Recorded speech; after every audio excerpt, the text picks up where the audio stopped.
ഈ ആഴ്ച എന്തായാലും ബിഗ് ബോസ് ഹൗസിൽ നിന്ന് 11 ആൾക്കാരാണ് എന്തായാലും നോമിനേഷനിലേക്കുള്ളത്. അത് ആരൊക്കെയാണെന്ന് നോക്കുകയാണെങ്കിൽ അക്ബറുണ്ട്. അക്ബറിനെ ഡയറക്റ്റ് ആയിട്ട് നൂറ് തന്നെയാണ് എന്തായാലും നോമിനേറ്റ് ചെയ്തിട്ടുള്ളത്.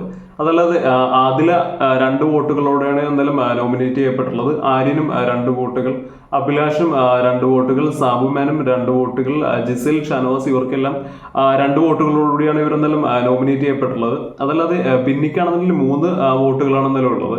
ലക്ഷ്മിക്കും 3 വോട്ടുകളോടുകൂടി തന്നെയാണ് നോമിനേറ്റ് ചെയ്യപ്പെട്ടുള്ളത്. അനീഷിന് 4 വോട്ടുകളും. അതേസമയം ഏറ്റവും കൂടുതൽ വോട്ടുകളോട് നോമിനേറ്റ് ചെയ്യപ്പെട്ടുള്ളത് ജിഷിനാണ്. ജിഷിന് 5 വോട്ടുകളാണ്. അതേസമയം ഇതിനകത്ത് സേവ് ആയിരിക്കുന്ന ആൾക്കാരൊക്കെ നോക്കുകയാണെങ്കിൽ നെവിൻ സേവ് ആയിട്ടുണ്ട്, ഒണീൽ ക്യാപ്റ്റനായിട്ടുള്ള ഒണീൽ സേവ് ആയിട്ടുണ്ട്, പിന്നെ അനുമോൾ, നൂറ എന്നീ പറയുന്ന 4 ആൾക്കാർ മാത്രമാണ് ഈ പറയുന്ന നോമിനേഷനിലേക്ക് എന്തായാലും ഇല്ലാത്ത ആൾക്കാർ.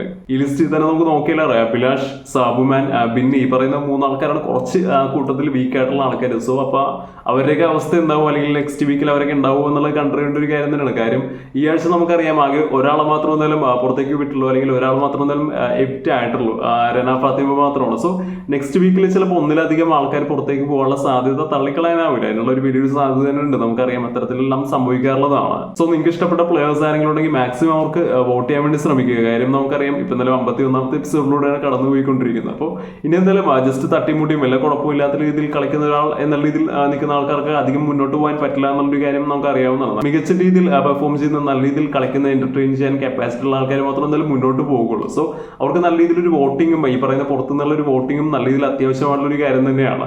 അപ്പോൾ ഇവർ മുന്നോട്ട് പോകണം എന്നുള്ള ആഗ്രഹിക്കുന്നവരാണെങ്കിൽ മാക്സിമം അവർക്ക് വേണ്ടി വോട്ട് ചെയ്യാൻ നിങ്ങൾ ശ്രമിക്കുക.